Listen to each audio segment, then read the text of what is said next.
Right now, money functions as such a completely fundamental part of ordinary daily life that it's truly difficult to imagine any functioning modern society operating without it. But money wasn't always here, and the specific story of how humans actually developed this remarkably useful, remarkably abstract concept turns out to be considerably more gradual and considerably more interesting than the simplified, popular narrative most people have probably encountered. Let's dig into this properly, because the answer requires carefully separating several seriously distinct questions: informal exchange systems, standardized currency, and eventually abstract, symbolic money, each with a meaningfully different historical timeline worth exploring separately. Let's start with the most important conceptual point worth establishing clearly up front, because it corrects a popular misconception many people carry around regarding this specific topic. The commonly repeated story suggesting money developed as a direct solution to the specific practical inefficiencies of pure barter exchange, trading goods and services directly for other goods and services without any intervening currency, has actually been seriously challenged and largely revised by more recent economic historians and anthropologists studying this specific question in considerable additional depth. Extensive anthropological research examining actual historical and traditional societies has found remarkably little direct evidence that pure barter economies, as classically described in this popular narrative, actually functioned as the dominant, standard economic system in the specific way this popular story suggests before money's eventual invention and adoption. This detail is worth sitting with directly, because it means the actual historical story is considerably more complicated and considerably more interesting than the simplified popular version most people have probably encountered. Rather than pure barter, many traditional and historical societies without formal currency relied more heavily on systems involving social credit, gift exchange, and community-based systems of mutual obligation and trust, where goods and services were frequently provided based on social relationships and expected future reciprocity, rather than requiring immediate, direct, equivalent value exchange in the specific way barter is traditionally, popularly described and imagined. Let's talk about what the actual archaeological and historical evidence suggests about money's more gradual, actual development, because this represents a considerably more nuanced, evidence-based picture worth exploring in additional depth. Various forms of what researchers refer to as commodity money, specific valuable goods that gradually became widely recognized and accepted as a standard medium of exchange within a given society, developed independently across numerous different ancient societies, including various forms of specific valuable shells, particular types of livestock, and specific agricultural products that gradually became recognized as reliable, widely accepted stores of value and mediums of exchange within their respective specific societies. This detail is worth appreciating because it suggests money's actual development likely occurred considerably more gradually than the popular barter to money narrative suggests, with various specific goods gradually acquiring increasingly standardized currency-like functions within a given society's existing economic and social systems, rather than representing some kind of sudden, deliberate invention specifically designed to solve barter's practical inefficiencies in one single, decisive historical moment. Let's talk about debt as a potentially even earlier precursor to formal money too, because this represents a particularly interesting, increasingly influential theoretical perspective worth exploring in additional depth. Some economic historians and anthropologists have proposed that the concept of tracking debt and mutual obligation, keeping track of who owes what to whom within a given community, likely predates any form of standardized currency by a considerable margin, potentially representing humanity's actual original system for managing more complex, delayed economic exchange well before anything resembling formal money in any of its various forms already discussed throughout this topic actually developed. Under this particular theoretical framework, standardized currency eventually developed partly as a practical tool for more easily quantifying, recording, and settling these underlying debt relationships, rather than money itself representing the truly original innovation, with debt and obligation tracking instead representing the deeper, more fundamental underlying economic concept that standardized currency eventually helped formalize and simplify. This detail is worth including because it adds an important additional layer of nuance to the broader picture already established throughout this discussion, suggesting the conceptual building blocks underlying money, tracking value, obligation, and expected future reciprocity likely predate any of the specific physical forms money eventually took, whether commodity money, metal coinage, or paper currency, each representing a specific historical solution to the more fundamental, considerably older underlying challenge of reliably tracking and settling economic value and obligation within an increasingly complex human society. Let's talk about cowrie shells specifically too, because they represent one of the most widely documented, geographically dispersed forms of commodity money worth exploring exploring in additional detail. These specific small, durable seashells were used as a recognized form of currency across an extraordinarily wide geographic range throughout history, including significant use across various regions of Africa, Asia, and the Pacific, representing one of the most historically widespread and long-lasting forms of commodity money ever documented by researchers studying this broader topic. Cowrie shells possessed several practical properties that likely contributed to their widespread adoption as a recognized currency, including their natural durability, their relatively difficult to counterfeit natural uniformity, and their convenient small size and portability, properties that echo the same basic practical considerations that would later drive the development of standardized metal coinage already discussed extensively throughout this topic. Let's talk about early Chinese currency systems too, because China developed several particularly interesting, well-documented early currency innovations worth exploring specifically, extending beyond the paper money already discussed extensively regarding this same broader region. Before paper currency's eventual development already discussed, ancient China experimented with several distinctive early currency forms, including specifically shaped bronze currency deliberately cast in the shape of small, miniaturized practical tools, including small knife and spade shapes, reflecting an interesting, direct conceptual transition from valuing the actual practical tools themselves toward valuing miniaturized, standardized symbolic representations of those same practical tools instead. This detail is worth including because it offers a particularly vivid, concrete illustration of the broader gradual transition already discussed throughout this topic, currency evolving gradually from directly valuable practical goods toward increasingly abstract, standardized, and eventually purely symbolic representations of value. Let's talk about the specific role trust and social consensus play in making any currency system actually function too, because this represents an important conceptual point worth exploring in additional depth, tying together several threads already discussed throughout this topic. Regardless of the specific physical form currency takes, commodity money, metal coinage, or paper currency, any functioning currency system ultimately depends entirely on widespread social consensus and trust that other people within that same society will also accept that specific currency as truly valuable in future transactions. This detail helps explain why currency systems can sometimes fail or collapse entirely, even when the underlying physical currency itself remains completely unchanged. Since a currency's actual practical value depends almost entirely on this underlying collective social trust and consensus, rather than on any purely inherent fixed physical property of the currency itself, a vulnerability that becomes increasingly pronounced the further a given currency system moves away from directly valuable physical commodities and toward the more purely abstract, trust-dependent paper and eventually digital currency systems already discussed, and further explored throughout the remainder of this topic. Let's talk about promissory notes and early banking systems too, because they represent another important, closely related historical development worth exploring specifically, connecting directly to the broader development of paper currency already discussed extensively throughout this topic. Various ancient and medieval societies developed early forms of promissory notes and basic banking systems, allowing merchants and traders to exchange formal written promises of future payment rather than requiring the physical transport of large, cumbersome quantities of metal coinage across considerable trading distances. Particularly relevant for merchants engaged in long-distance trade already explored extensively in other discussions regarding ancient and historical trade networks more generally. These early banking and promissory note systems represent an important conceptual precursor to modern paper currency and banking systems more broadly, demonstrating that the underlying concept of representing value through trusted written documentation, rather than requiring direct physical transport of the underlying valuable material itself, developed gradually across multiple different historical contexts and specific practical applications, well before formal government-issued paper currency eventually became widespread and broadly standardized. By the way,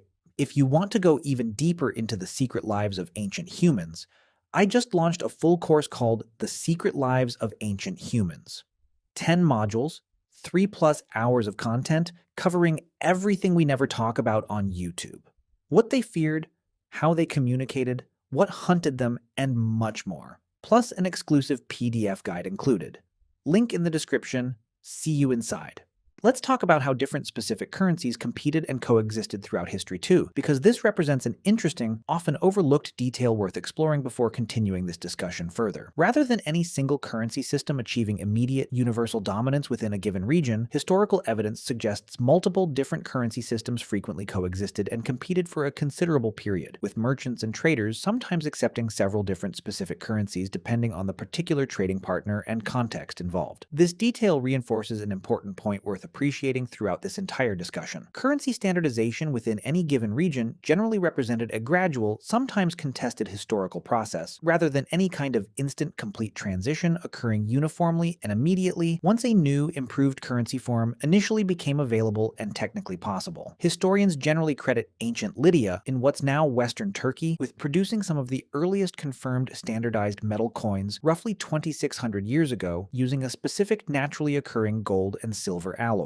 These early coins represented a really significant innovation, providing a standardized, portable, and durable medium of exchange with an officially recognized, consistent value, addressing several genuine practical limitations associated with the earlier, less standardized commodity. Money systems already discussed extensively throughout this topic. This detail is worth appreciating specifically because standardized coinage solved several distinct practical problems simultaneously. Unlike livestock or agricultural products, metal coins didn't degrade or die, could be produced in precisely standardized denominations. And once a given governing authority's official stamp or mark became widely recognized and trusted, didn't require buyers and sellers to individually verify the specific value and quality of the exchanged goods each and every time a transaction actually occurred, representing a truly significant practical improvement over the earlier, less standardized exchange systems already discussed throughout this topic. Let's talk about how coinage spread and developed across different ancient civilizations too, because this represents an important, well-documented chapter worth exploring specifically. Following its initial development in ancient Lydia already discussed, coinage spread relatively quickly throughout the broader ancient Mediterranean world, with various ancient Greek city-states and eventually Rome, developing their own specific coinage systems, each incorporating their own particular design elements and specific denomination systems, while sharing the same basic underlying concept of standardized, officially recognized metal currency already established through this earlier Lydian innovation. Let's talk about paper money's considerably later historical development too, because this represents another significant, well-documented chapter worth exploring in additional depth. Paper currency first developed in China, with documented evidence suggesting its use dating back roughly 1,000 years, considerably later than the metal coinage already discussed extensively throughout this topic. Paper money represented another seriously significant conceptual leap, since it involved a currency with essentially no significant inherent material value of its own, functioning purely based on official governmental backing and widespread public trust and confidence in that specific governing authority's promise regarding the currency's stated value and reliability. This detail is worth sitting with directly because it represents an important conceptual milestone worth appreciating specifically. Metal coinage, while certainly more abstract and more standardized compared to earlier commodity money systems, still possessed genuine inherent material value based on the actual precious metal content it contained. Paper money represented a further, considerably more abstract conceptual step, requiring an even greater degree of collective social trust and confidence in the issuing governmental authority, since the paper currency itself carried essentially no meaningful inherent material value entirely independent of that collective trust and confidence. Let's talk about how money's development connects to broader questions regarding state authority and governance too, because this represents an important, closely related dimension worth exploring specifically. The development of officially recognized, standardized currency, whether metal coinage or paper money, generally required and reflected a certain minimum level of centralized governmental authority and organizational capability, capable of reliably producing standardized currency and maintaining sufficient widespread public trust and confidence in that currency's stated value and reliability. This connection between currency development and centralized governmental authority reinforces an important point worth appreciating throughout this entire discussion. Money's historical development wasn't simply a purely economic phenomenon occurring in isolation, but closely intertwined with broader questions regarding political organization, governmental authority, and the specific kind of collective social trust that only sufficiently organized, sufficiently authoritative governing institutions could reliably establish and maintain across an entire society. Let's talk about how this entire historical progression connects to modern digital currency too, because this represents a fitting contemporary continuation of this same broader historical story worth exploring before this discussion concludes. Modern digital payment systems and various forms of cryptocurrency represent the latest chapter in this same ongoing historical progression already explored extensively throughout this topic, continuing the same fundamental trajectory toward increasingly abstract, increasingly trust-dependent systems of representing and exchanging economic value. Digital currency, existing purely as recorded data without even the physical paper or metal form of earlier currency systems already discussed throughout this topic, represents perhaps the most conceptually considerably abstract stage yet within this extended historical progression, relying almost entirely on technological infrastructure and, ultimately, the same underlying collective social and institutional trust already discussed extensively throughout this topic, just implemented through considerably more technologically sophisticated means than any previous historical currency system could have possibly achieved. This detail is worth appreciating because it reinforces an important point worth carrying away from this entire discussion. Money's historical development represents a continuous, ongoing process rather than any kind of completed, finished historical story, with each successive stage building directly upon the same fundamental underlying principles already established by earlier stages, gradually trading away direct physical inherent value in exchange for increasingly convenient, increasingly efficient, but also increasingly abstract and trust-dependent systems of economic exchange and value representation. Let's talk about how different cultures developed meaningfully different attitudes and cultural relationships toward money and currency too, because this represents an interesting, culturally significant dimension worth including before wrapping up this broader discussion. Beyond simply the specific practical mechanics of currency development already explored extensively throughout this topic, different cultures and historical societies developed meaningfully different broader cultural attitudes toward money and wealth accumulation, with some societies developing strong cultural or religious traditions specifically emphasizing wealth redistribution and communal sharing, while others developed cultural traditions placing considerably greater emphasis on individual wealth accumulation and personal financial success. This cultural variation reinforces an important point worth appreciating throughout this entire discussion. While the basic underlying mechanics of currency and exchange developed along broadly similar historical lines across many different societies already explored extensively throughout this topic, the broader cultural meaning and social significance attached to money and wealth varied considerably depending on each specific society's own particular cultural, religious, and philosophical traditions and values. Let's talk about how researchers continue actively debating and refining this broader historical picture too, because it's worth acknowledging honestly before concluding this discussion that meaningful scholarly debate continues regarding several specific aspects of money's actual historical development already explored throughout this topic. Economic historians and anthropologists don't entirely agree on the precise relative importance of the various different factors already discussed throughout this topic: debt tracking, commodity money, and social trust systems in money's actual gradual historical development, representing a seriously active, ongoing area of scholarly research and discussion rather than a fully settled, universally agreed upon historical narrative. This acknowledged scholarly uncertainty is worth including because it reflects appropriate intellectual honesty regarding a topic that, despite considerable accumulated historical and anthropological research already explored extensively throughout this discussion, still involves genuine, active scholarly debate regarding certain specific details and relative emphasis, even while the broader overall picture already established throughout this topic remains reasonably well supported and widely accepted among researchers actively studying this specific historical question. Let's talk about how researchers actually study and reconstruct this complex, gradual historical development too, because this represents an important methodological consideration worth addressing directly. Economic historians and anthropologists studying money's actual historical development rely on a combination of archaeological evidence, including surviving coins, and other physical currency artifacts, alongside careful anthropological study of traditional societies that maintained non-monetary or partially monetary economic systems into the period when researchers could directly observe and document their actual practices. This combination of evidence has allowed researchers to construct a considerably more nuanced, historically accurate picture of money's actual gradual development, directly challenging and largely revising the older, simplified barter-to-money narrative already discussed and directly addressed at the very beginning of this broader discussion.